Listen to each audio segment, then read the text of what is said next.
ప్రపంచంలోనే మన దేశం లాంటి దేశం లేదు. మన దేశం పేరు ఏం పేరు? తెలుగు చెప్పండి.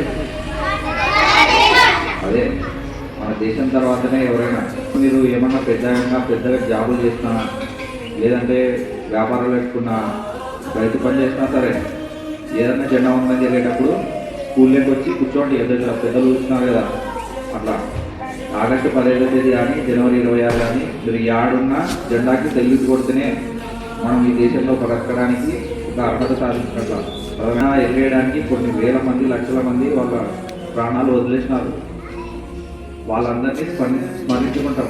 అంటే ఇళ్లలో సామాన్యం పెద్దవాళ్ళకి, చనిపోయిన వాళ్ళకి చేస్తామా, వాళ్ళ ఆశీస్సులు తీసుకుంటాం మనం. ఇది కూడా అంతే. మన దేశానికి కొందరు పెద్ద మనుషులు ఉన్నారు, అప్పట్లో వాళ్ళు చనిపోయినారు. ఈరోజు వాళ్ళ గురించి తలుచుకొని వాళ్ళందరి ఆశీర్వాదాలు తీసుకొని మన దేశాన్ని ఇంకా ముందరికి తీసుకుపోవడానికి మన వంతు సహాయం చేయాలి. మన వంతు సహాయం అంటే మీరు నిజాయితీ ఉండాలి, అవతల నిజాయితీ ఉండాలని చెప్పాలి. డబ్బులకు అమ్ముకోకండి. ఏ విషయంలో అయినా సరే ఫ్రీగా డబ్బులు ఇస్తున్నారంటే ఎవరైనా తీసుకోవద్దు. ఇప్పుడే మీకు చెప్తున్నా అంటే ఇప్పుడు నుండి ఒక ఇద్దరం అయితే మీకు పెద్దగా అయ్యే టైంకి మీకు అది క్లియర్గా అర్థమైపోయింది. నిజాయితీ ఉంటుంది, నిజాయితీ బతకండి. ఆగస్టు 15వ తేదీ, జనవరి 26వ తేదీ ఈ 2 రోజులు మనకి దేశానికి పెద్దల పండుగ.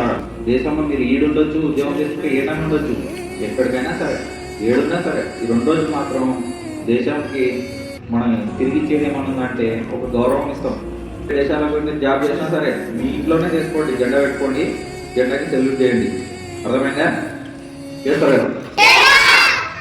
జై హింద్.